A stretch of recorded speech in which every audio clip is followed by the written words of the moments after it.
ಆಮೇಲೆ HDK ಮತ್ತೆ ಕುಮಾರಸ್ವಾಮಿ ಅವರ ನಡುವೆ, HDK ಮತ್ತೆ DKC ನಡುವೆ ಸಂಪತ್ತಿನ ಜಟಾಪಟಿ ಕೂಡ ನಡೀತಾ ಇದೆ. ಈಗ ಅದ್ರ ಬಗ್ಗೆ ನಾವು ಹೇಳೋದೇನತ್ತ, ಅವ್ರು ಇಬ್ರು ಹೇಳ್ತಾ ಇದ್ದಾರಲ್ಲ, ಅವರೇ ಹೇಳ್ತಿರುವಾಗ ಅವ್ರದ್ದು ಎಷ್ಟಿದೆ ಇವ್ರದ್ದು ಎಷ್ಟಿದೆ ಅಂತ ಹೇಳಿ ನಾವೇನು ಹೇಳುವಂಥದ್ದೇನು ಅವಶ್ಯಕತೆ ಇಲ್ಲ.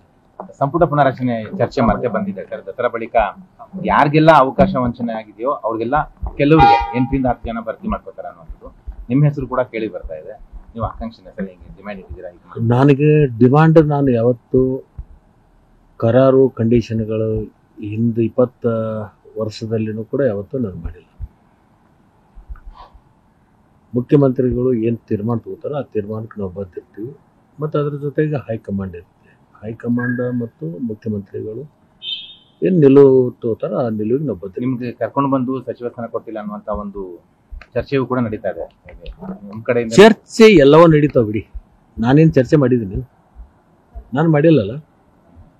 ನನ್ನ ಕರೆತಂದ್ರು ಮಂತ್ರಿ ಮಾಡಲಿಲ್ಲ ಅಂತ ನಾನೇನು ಹೇಳಿಲ್ಲಲ್ಲ. ಮತ್ತು ನಾನು ಯಾವ ಕರಾರ್ ಮೇಗನೂ ಬಂದಿಲ್ಲಲ್ಲ. BJPಯವರು ನನ್ನ ಮೇಲೆ ಅಸೂಯೆ ಭಾವನೆಯಿಂದ ನನ್ನನ್ನು ಹಿನ್ನಡೆ ಮಾಡಲಿಕ್ಕೆ ಪ್ರಾರಂಭ ಆದಮೇಲೆ ಸ್ವಾಭಿಮಾನಕ್ಕೆ ಧಕ್ಕೆ ಆದಾಗ ನಾನು ಆ ಪಕ್ಷವನ್ನು ಬಿಟ್ಟು ಕಾಂಗ್ರೆಸ್ ಪಕ್ಷ ಸೇರಿದ್ದೀನಿ. ಕಾಂಗ್ರೆಸ್ ಪಕ್ಷ ಸೇರಿದ ತಕ್ಷಣ ನನಗೆ ಅಭ್ಯರ್ಥಿ ಆಗಲಿಕ್ಕೆ ಅವಕಾಶ ಕೊಟ್ಟಿದ್ರು. ಮತ್ತು ಕ್ಷೇತ್ರ ಜನ ಆಶೀರ್ವಾದ ಮಾಡಿ ಸ್ಟೇಟದಲ್ಲಿ ಸೆಕೆಂಡ್ ಹೈಯೆಸ್ಟ್ ಲೀಡ್ ಆರಿಸಿಕೊಡುವಂಥ ಕೆಲಸ ಕ್ಷೇತ್ರದ ಜನ ಯಾರ್ಯಾರಿಗೆ ಏನೇನು ಸಂದೇಶ ಕಳಿಸ್ಬೇಕು ಆ ಸಂದೇಶ ನಮ್ಮ ಕ್ಷೇತ್ರದ ಜನ ಕಳಿಸ್ಕೊಟ್ಟಿದ್ದಾರೆ. ಕೊಟ್ಟರೆ ನಿಭಾಯಿಸ್ತೀರಾ? ನಾನೇನು ಹೊಸದಾಗಿ ಆಗ್ತಾ ಇಲ್ಲಲ್ಲ.